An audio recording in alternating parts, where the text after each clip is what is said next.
Program makan bergizi gratis yang digagas oleh pemerintahan Prabowo Gibran merupakan salah satu kebijakan sosial dengan skala besar yang bertujuan untuk meningkatkan kualitas gizi dan kesehatan masyarakat, khususnya anak-anak sekolah, ibu hamil, balita, dan kelompok rentan lainnya.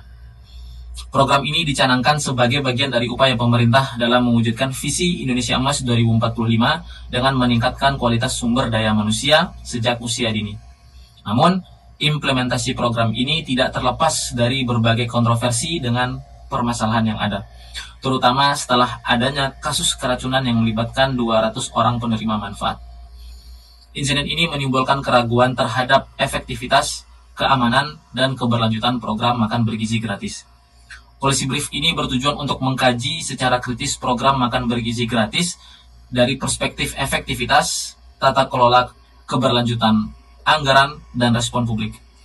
Analisis ini akan mendalami berbagai aspek kebijakan, pelaksanaan, dan tantangan yang dihadapi, serta menawarkan rekomendasi kebijakan yang lebih terstruktur dan tepat sasaran.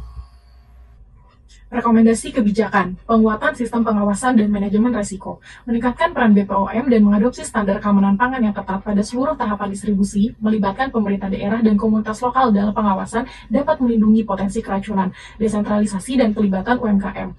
Model distribusi berbasis komunitas dengan melibatkan UMKM lokal akan memastikan keberlanjutan dan efisiensi program. Ini juga dapat memperkuat ekonomi lokal dan mengurangi ketergantungan pada skema distribusi sentralistik.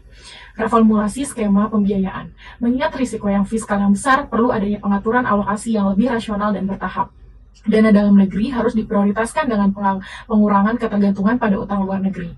Meningkatkan partisipasi publik. Membuka ruang partisipasi publik melalui kanal aduan dan pemantauan berbasis komunitas. Transparansi dalam distribusi dan evaluasi rutin dapat meningkatkan akuntabilitas dan kepercayaan masyarakat. Kesimpulannya, program MBG dapat menjadi solusi strategis dalam peningkatan gizi masyarakat. Namun tanpa tata kelola yang baik dan pengawasan yang ketat, program ini rentan gagal. Perbaikan pada aspek efektivitas, transparansi, dan keberlanjutan sangat penting agar program ini benar-benar berdampak positif bagi masyarakat.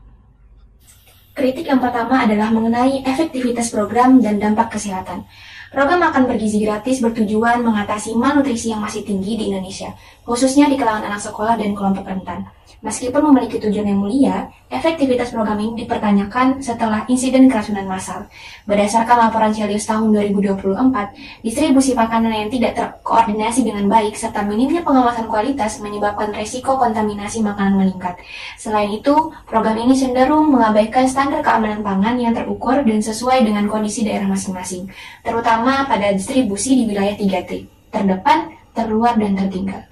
Selanjutnya, mengenai kritik kedua adalah tentang tata kelola, transparansi, dan akuntabilitas. Minimnya regulasi menjadi tantangan utama dalam memastikan akuntabilitas program makan bergizi gratis.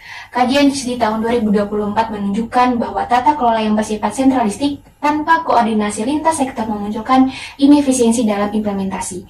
Keterlibatan BPOM baru dimulai setelah insiden keracunan terjadi, sehingga menunjukkan lemahnya mitigasi risiko sejak awal. Selain itu, tidak adanya mekanisme monitoring yang melibatkan komunitas membuat kontrol kualitas makanan sulit diterapkan secara optimal.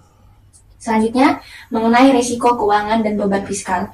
Anggaran makan bergizi gratis sebesar 71 triliun pada tahun 2025 direncanakan untuk menjangkau 82,9 juta penerima manfaat. Namun, Celius tahun 2024 memperingatkan bahwa jika dilakukan secara penuh hingga tahun 2029, total biaya bisa mencapai 4.962 triliun dengan defisit fiskal sebesar 3,1%, melampaui batas aman keuangan negara.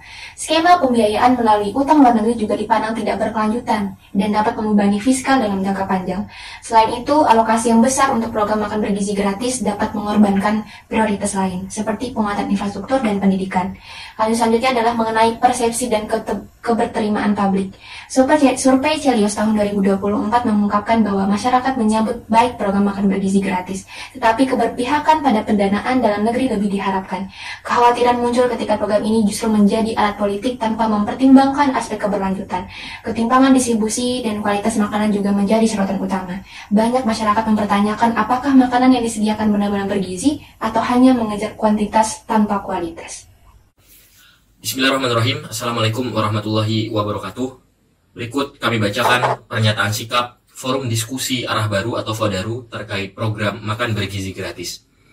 Fodaru dengan ini menyatakan keprihatinan yang mendalam dan kegelisahan yang tak terperi atas insiden keracunan massal yang menimpa 200 penerima manfaat program makan bergizi gratis atau MBG yang digagas oleh pemerintahan Prabowo Subianto dan Gibran Rakabuming Raka.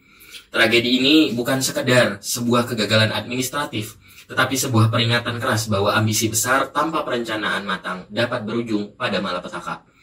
Kami tidak menutup mata bahwa tujuan mulia program ini adalah meningkatkan kualitas gizi anak-anak bangsa. Namun, realitas pahit di lapangan justru mengkhianati semangat tersebut. Program yang seharusnya membawa kesehatan, kini malah menyemai rasa takut. Kegagalan ini adalah manifestasi dan kelemahan mendasar pada tata kelola, pengawasan, dan manajemen risiko yang selama ini luput dari perhatian serius pemerintah. Kita tidak bisa membiarkan sebuah program berskala masif dilaksanakan dengan sembrono. Minimnya koordinasi dengan Badan Pengawas Obat dan Makanan atau BPOM sejak awal menunjukkan pengabaian terhadap standar keamanan pangan yang seharusnya menjadi prioritas. Alih-alih menjadi kebanggaan bangsa, MBG kini menoreh noda kelam dalam upaya meningkatkan kualitas hidup masyarakat. Selain itu, Fodaru dengan tegas menolak orientasi politik yang mendominasi program ini. Anggaran sebesar 71 triliun rupiah yang diambil dari kantong negara tidak seharusnya menjadi komoditas politik, apalagi jika hasilnya hanya menyisakan keraguan dan ketidakpastian. Ketergantungan pada utang luar negeri semakin mengancam keberlanjutan fiskal dalam jangka panjang. Oleh karena itu, Fodaru merekomendasikan kepada pemerintah untuk pertama, penguatan tata kelola dan pengawasan. Fodaru mendesak pemerintah untuk segera melakukan perombakan tata kelola program MBG dengan memastikan keterlibatan BPOM sejak awal. Pemerintah harus membentuk tim audit independen yang bertugas memeriksa seluruh rantai distribusi, memastikan bahwa setiap makanan yang disajikan memenuhi standar kualitas dan keamanan. Yang kedua, desentralisasi distribusi dan pemberdayaan UMKM. Program sebesar ini tidak seharusnya dijalankan secara sentralistik.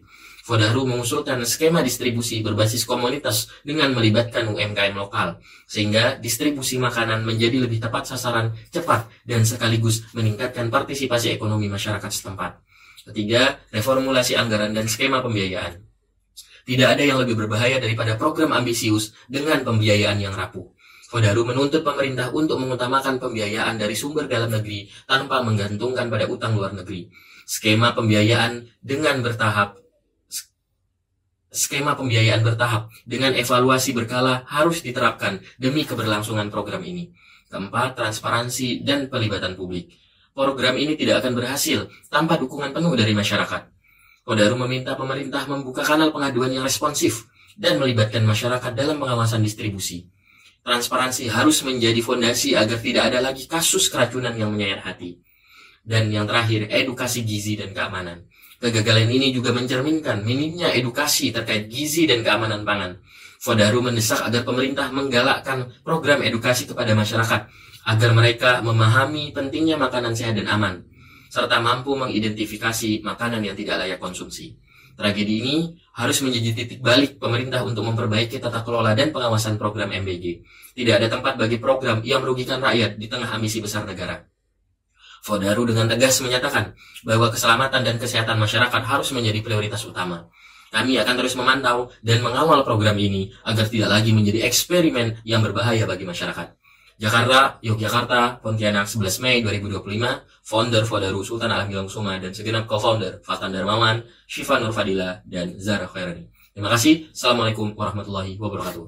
Merdeka.